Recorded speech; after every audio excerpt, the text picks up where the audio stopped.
전남 강진에서 여고생이 실종된 지 7일째가 됐습니다. 이어지는 수색에도 성과는 없는데요.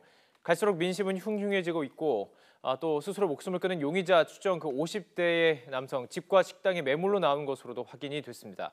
취재기자 연결해서 자세한 내용 들어보도록 하겠습니다. 김범한 기자. 네, 광주입니다. 자, 오늘도 이 하늘과 땅에서 수색이 계속되고 있죠? 네, 그렇습니다. 오늘도 수색 작업에 850여 명이 나섰습니다. 전남지방경찰청 외에 다른 경찰청에서도 4개 중대가 왔는데요. 실종 전담반 7명과 범죄 분석관 3명도 함께하고 있습니다. 열 감지 장비를 장착한 헬리콥터 한 대와 드론 넉 대도 하늘에서 수색 작업을 이어가고 있습니다. 냄새를 맡는 채취견 7마리도 동원됐습니다. 수색 작업은 실종 여고생의 마지막 추정 동선을 따라 이루어지고 있습니다. 강진군 도안면 지성마을과 군동면 금사 저수지 부근 등 3곳입니다. 이 스스로 목숨을 끊은 용의자 추정 인물, 한밤에 또 외출한 사실이 추가로 확인이 됐죠? 네, 그렇습니다. 여고생이 실종된 것은 지난 16일입니다. 실종 여고생의 어머니가 용의자 집을 찾아갔을 때 용의자라 추정되는 김모 씨가 달아나는 모습이 CCTV에 찍혔는데요. 애초 경찰은 그 시각, 그러니까 지난 16일 밤 11시 이후 행적만 추적했습니다. 그런데 그전 시간대 부근 CCTV를 확인해 보니까 김 씨가 밤 9시 20분에 집을 나간 것으로 나타났습니다. 이후 9시 33분에 집으로 돌아왔는데요. 김 씨는 집을 나갈 때 읍내에 있는 당구장에 간다고 말한 것으로 전해졌습니다. 과연 이 13분 동안 외출해서 무엇을 했는지 궁금증을 자아내고 있습니다. 경찰은 의문의 13분 행적을 집중적으로 추적하고 있습니다.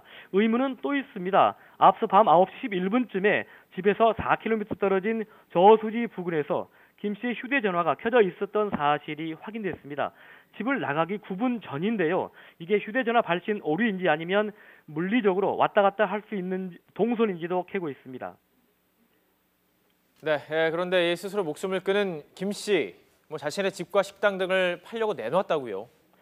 네, 그렇습니다. 정확하게는 김 씨의 아들이 매물로 내놓은 것으로 돼 있는데요. 강진읍에 있는 2층짜리 보신탕집 건물, 군동면에 있는 집과 개 200마리를 키우는 축사입니다. 또 병영면에 있는 땅도 내놓았습니다. 부동산을 내놓은 것은 지난 4월인데요. 부동산을 내놓았다는 것은 강진을 뜨려고 한 게 아니냐고 추정할 수가 있습니다.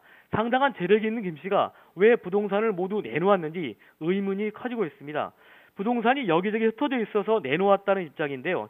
이번 사건과는 어떤 관련성이 있는지 궁금합니다.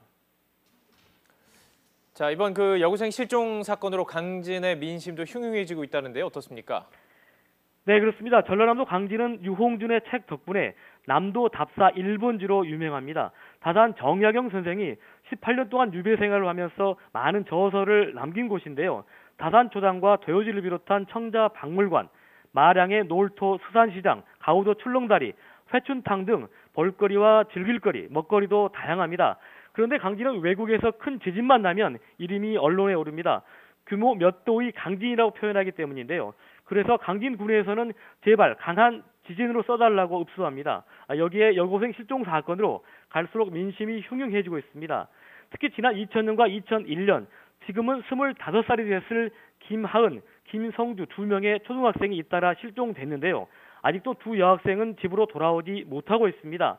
일부에서는 이번 사건과 당시 두 여학생 실종 사건의 관련성을 조심스럽게 제기하고 있습니다.